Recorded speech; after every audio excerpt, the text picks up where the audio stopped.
नमस्कार. अश्विन खूपच चिडलेला असतो कारण प्रिया नागराजजवळ फोनवरती बोलत असते. त्यावेळेला प्रिया म्हणत असते, हे सर्व तुम्ही मुद्दामून करताय ना? मला चांगलंच माहिती आहे. मला काही माहिती नाही अशातला भागच नाही. पण तुम्हाला हे सर्व करून काय मिळतंय? तेव्हा लगेच नागराज बोलतो, गप्प बस. तुला किती वेळा सांगितलं स्वतःला जास्त शहाणं समजू नकोस. पण तरीसुद्धा तुला अतिच शहाणं बनायचं आहे ना. पण एक गोष्ट लक्षात ठेव, तुझी सगळी पापं आम्हाला माहिती आहेत.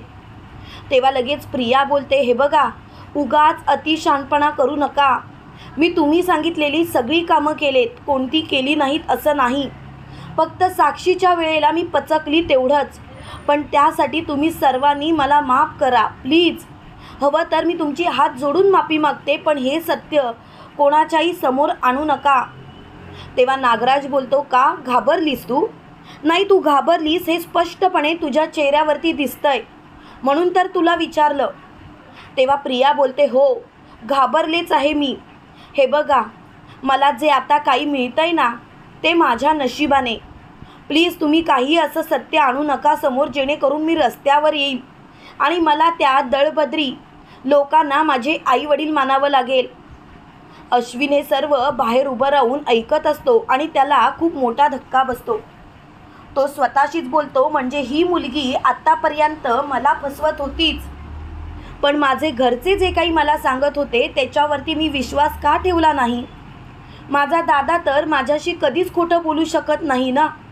तरीसुद्धा मी त्याच्यावरती विश्वास का दाखवला नाही? का हे सर्व मी चुकीचं ठरवलं? आणि ती स्वतःला दोष देत असते.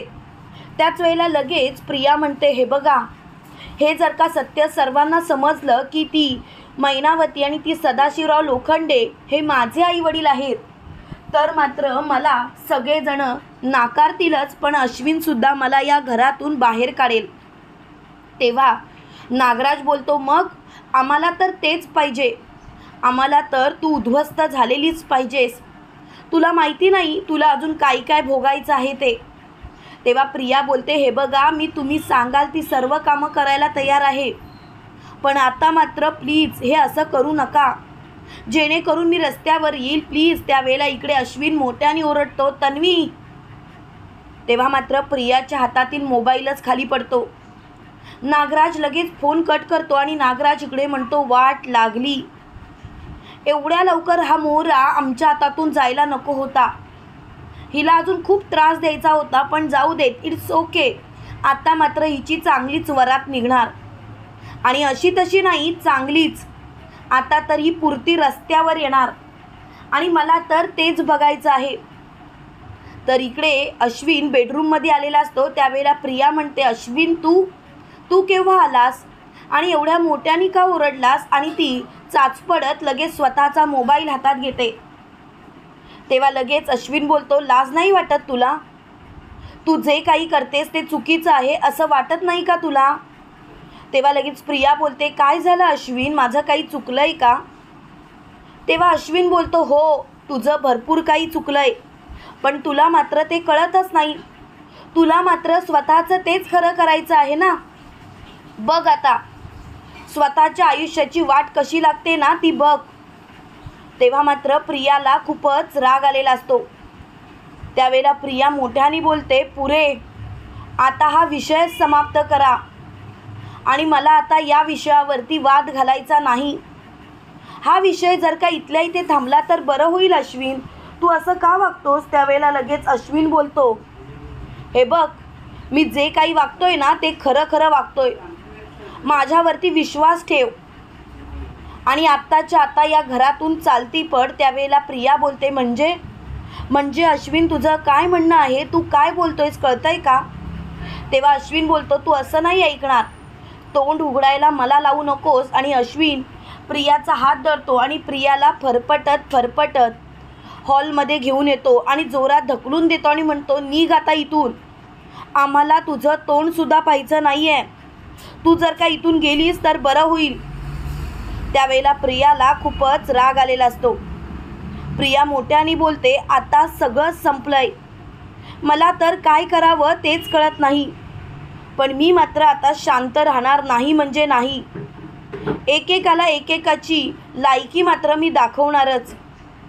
त्यावेळेला प्रिया खूपच चिडचिड करत असते. त्याच वेळेला लगेच अश्विन मोठ्याने बोलतो, एक गोष्ट मात्र नक्की, कितीही काही झालं तरीसुद्धा मला आता या गोष्टीचा त्रास व्हायला लागलाय. तेव्हा प्रियाला खूप राग आलेला असतो. प्रिया म्हणते, अश्विन काय झालंय तुला? तू मला असा फरफटत का घेऊन आलास? तेव्हा लगेच अश्विन बोलतोय, गप्प बस, खोटेपणा केलास की नाही सांग. तुला काय गरज होती आमच्याशी खोटं बोलायची?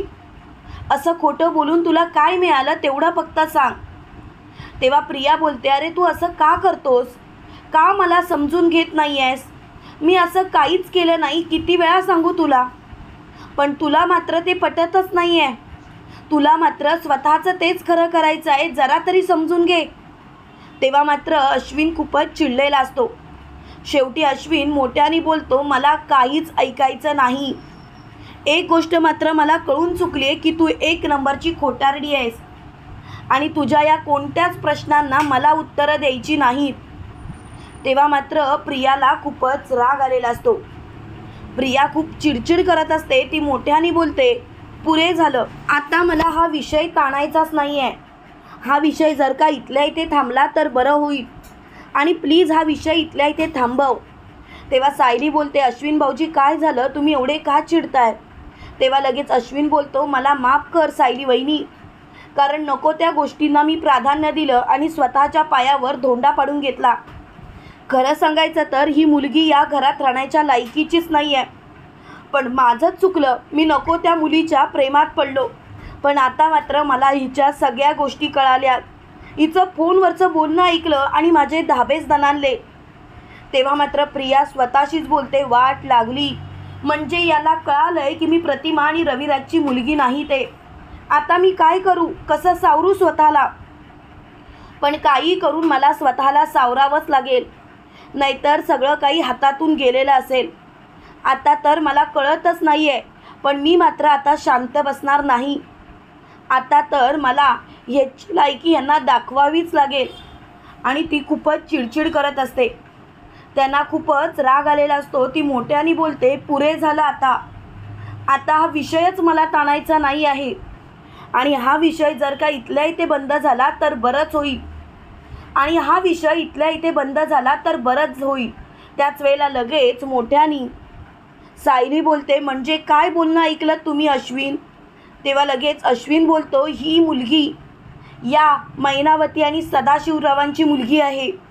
हे सत्य ऐकताच सायली बोलते, काय बोलताय तुम्ही? अहो प्रिया तर प्रतिमा आत्या आणि रविराज काकांची मुलगी आहे ना. तेव्हा लगेच अश्विन बोलतो, नाही, आजपर्यंत ही आपल्याला फसवत होती आणि या मुलीवरती आपण विश्वास ठेवला होता.